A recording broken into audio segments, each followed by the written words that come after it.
All right. Good morning, sorry friend. It's Mitty Man coming at you from Walker's Music. Yet another word for the day.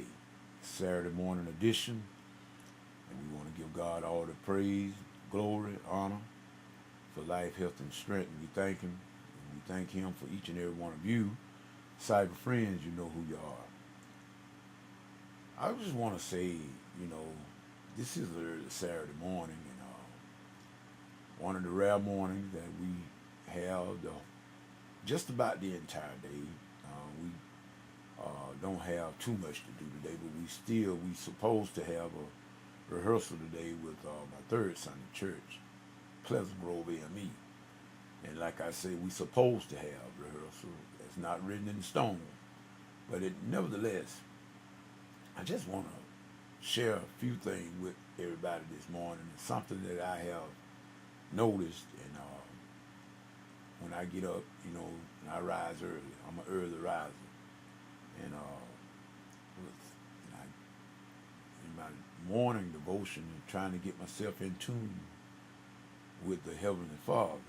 In other words, I call it tuning in.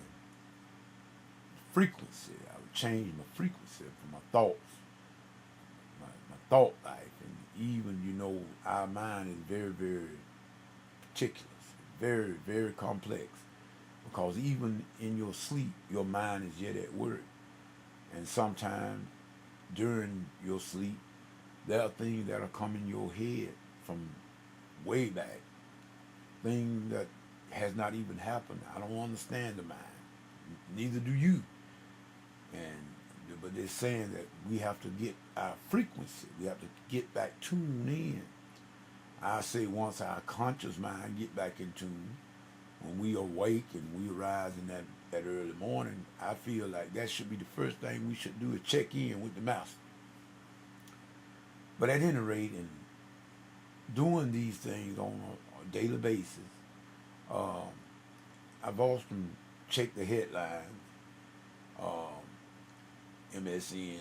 I mean, MSN, that's my home page is on just about all my browsers. I don't know about nobody else, but anytime I go to the net, I have it set on that. And sometimes I see some things that, you know, some of it doesn't make sense at all. But then again, when we start looking at the events and stuff that's happening in our world, a lot of it doesn't make sense, people. But you know what? The answer to it all is just what Jesus said. When I look at people killing, matter of fact, just this morning I was looking there where it was an Amazon tribe in Brazil, and people of the Amazon, they killed, shot with arrows, some gold miners that was intruding on their area, and they killed them. Well, some of us can say, well, they had no business intruding in their area, and I can understand, especially if you don't have a right, you have to respect other people's property. But I'm never going to say, I mean, when you don't understand something, it's best sometimes just not to say anything. But people, the one thing that I can say, the answer to the problem that we have in our world is very, very simple. Jesus told us what the answer was. It was love. It was love. Um, if you just, I'm just going to break it down. Whatever you are taught, though your upbringing, that is going to determine most of the time your outlook and your take on life. However you are programmed. See, a brand new baby is has not written anything to their mind, has not been snapshotted. They get their belief system from the people that they'll be around, the family. So if just like in the case of let's just say Okay, let's just look at racism, for instance. Let's just take that. A child is not born racist. Uh-uh. I guarantee, if you don't believe what I'm saying, watch two young children, black and white. Now, there's many more races, but I'm just going to take black and white. Get those two black and white kids together at a young age and watch them. Put them in a playground. Put them in a playground together and watch them. Two young kids that have not been exposed to foolishness. Yeah, that's what I said. They have not been exposed to foolishness. And watch them. They'll play all day together. They will hug each other, laugh, play, romp, just to have a good time. But now you take those same two kids, give them a few years to be reared up. Let's go for both of them, not just the white, not just the black, but both of them. Let them be raised up in the family and be taught negative stuff against the other race.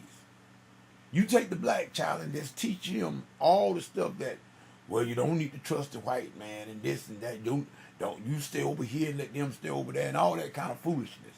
And then the white child, all in retrospect, the white child be taught the same thing in his family. Take those same two young children that once hugged each other on the playground and get them up in age and be taught that foolishness, they will end up hating each other because of what they was reared up and taught. They were programmed.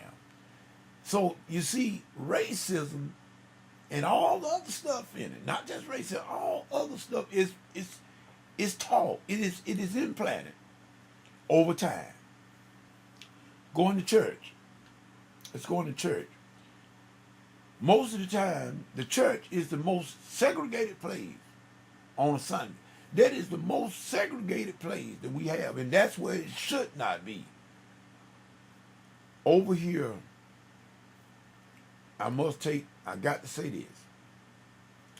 Over here in Shelburne, the Baptist Church, First Baptist Church, they implemented a program whereas on the fifth Sundays, you see people, you got to start somewhere. We always talking about that's not enough and this and that, but you got to start somewhere. And I take my hat off to the First Baptist Church, the pastor and the membership there that decided that they would do this thing. It was a fellowship day, making every fifth Sunday be a fellowship day at the depot in downtown Shelburne. It's a train depot, old train depot. The mayor of the town, Brother Paul Langford, in other words, and the councilmen, they decided with the help of some grants and everything that they would beautify and what would you say, not just the beautification of it, but to bring it, in other words, restore it, do some renovations on it, and made it real nice and everything, got an air conditioner and everything in there. And they use it to try to bring the community together. That's a good thing. That's a good thing. I don't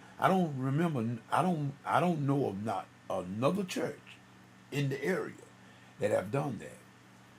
Now, I'm not saying that they did not welcome people into their congregation, but I'm saying I don't know of one that have actively involved themselves in trying to create unity.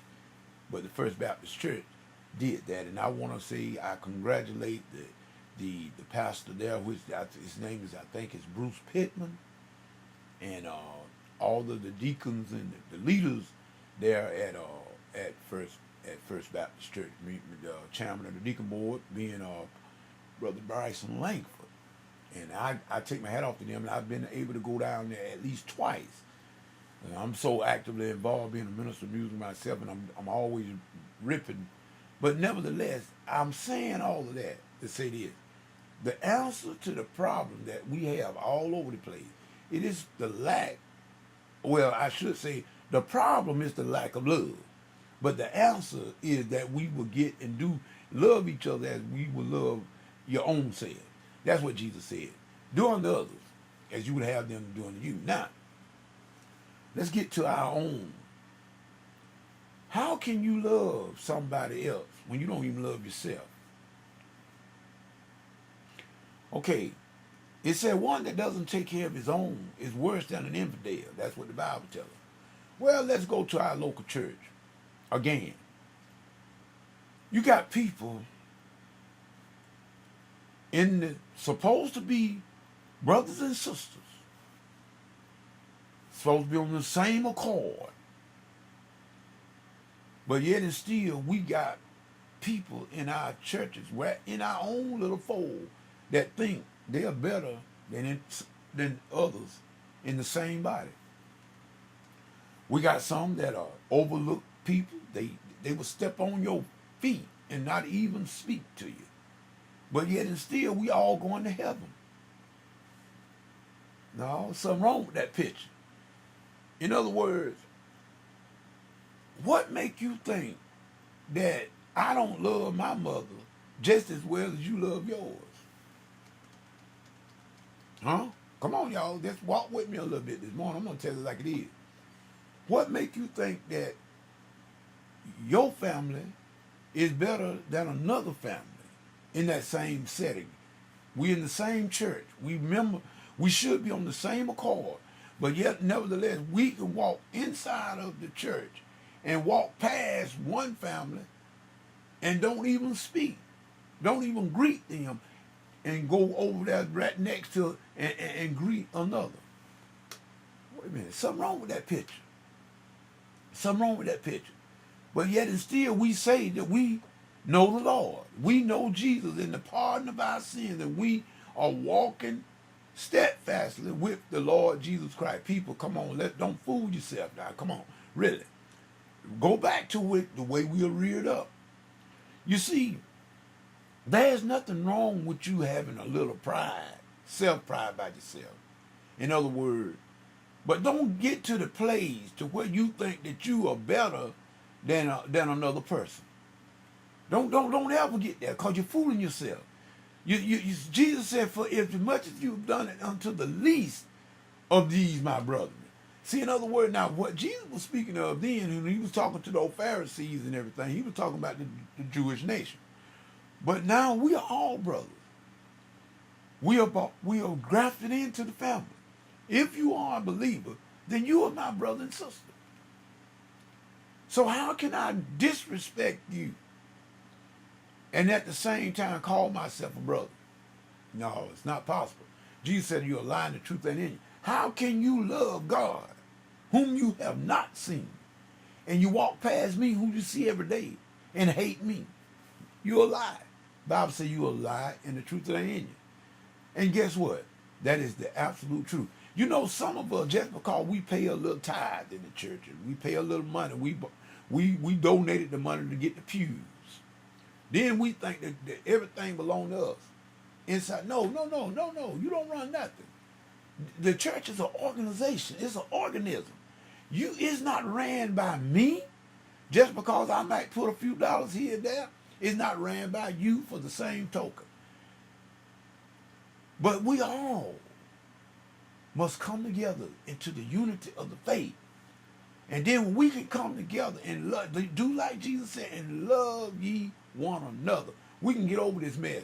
Everything in this world that's wrong can be corrected just like that if all of us would just love each other. And love each other as we love our own selves. If we could just do that and stop looking over folk. Stop trying to thinking big eyes and little U's. Jesus never been like that. And if we are doing that, if we are guilty of doing that, and I understand, you know, we have all been ignorant. We've all been ignorant. Not just one race of people. We always want to blame Some of the black, we want to always talk about the white. The white man did. Well, what the white man ain't doing nothing to you now? What's your problem? We need to forget about all that stuff. We know what the past is, but the Apostle Paul, I remember him saying, forgetting that what behind, forgetting that, I press forward. It is right now that matters. Right now, we got a new president-elect. Donald Trump. Donald Trump. Some people want to say Donald Duck, but I'm not going to disrespect him like that. But Donald Trump. I don't care how much you like President Obama. That administration is just about over. You might as well get ready, because come January 20, he's going to be out of there. And the new president-elect, I hope God knows he make it to it, that, you know, we got to forget about the past and press forward to the future. That is the key. Let us love each other. See, if we start at home, then it'll spread abroad. We got people, you know, these social networks now that done came up every which were like Twitter and Facebook and everything. You know, you got people even on that. They call themselves, got their little glitches. Just like in the church, you got, you know, we got cliques. Certain people that we want to deal with, and certain people, you know what? All that kind of stuff is just straight out foolishness. But everybody want to, in everything, we make a clique out of it. You going to have some people that you going to cling to. And what make you think that me or you or anybody, what make you think that you are better than anybody else? I've seen it. I've watched it. I mean, I try not to even deal with it, really. Or I see these social media. I try to use it. I'm not going to delete my Facebook account just because somebody don't like something I say. You know, a lot of people don't like something you say. They didn't like what I put up there. So what? When you tell the truth, most people ain't going to like you no way. Especially if you for what's right. People, there's a real devil out here. And I'm going to have to cut this video off this morning because I'm going to go too far. I mean, I ain't got time to deal with it this morning. I got some other things I want to try to get done the day before I try to go out for the rehearsal. But I'm just saying, what we need to do for people is the answer to the whole problem of this world really is just one word, and that's love. Either the love is the answer, and the lack of love is the result of all the unrest that's going on in our world today. And then you got certain people, like I say, they know you, they know of you. Some people don't know you, but they know of you. And then again, like I said, it doesn't matter to me. When I listen at a lot of different preachers and teachers of the gospel, and it doesn't matter to me who it is. If they speaking the truth, I will witness to the truth. I will witness to the truth. It doesn't matter, because I know that everybody out here that's speaking about God and the Lord don't know it, because I know what Jesus said. The proof is you shall know the tree by the fruit. You know the tree by the fruit. And I also say that the fruit don't fall far from the tree. So when you look at your offspring, and if you can look at children and look at, you know, young adults and whatnot, and you see them acting a certain way and how they treat other people, all you got to do, if you look back further, you'll see some parents or some old siblings the same way, because the fruit don't fall far from the tree. We can change that, people, if we start doing what is right and what Jesus said. Love ye one another. Simple answer. How come we all can't get it? Because I'm going to say it like this here. For one thing, people, we're living in a cursed world.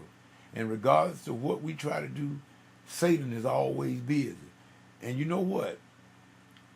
Even to be optimistic, as I am, and I am optimistic about a lot of things, but I'm also a realist about some things. And the one thing that I do know, devil's never going to quit. So guess what? We always going to have some issues and some problems as long as we're in this world until Jesus comes. So what we got to do, we just going to have to sometimes take the good with the bad, but make sure you're not the one that deals out the bad.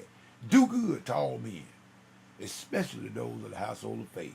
It's Mitty Man saying whatever you get into, if God ain't in it, it's best you come out of it. Don't come to nothing. This is man to the next video, next Bible study. Peace and good day.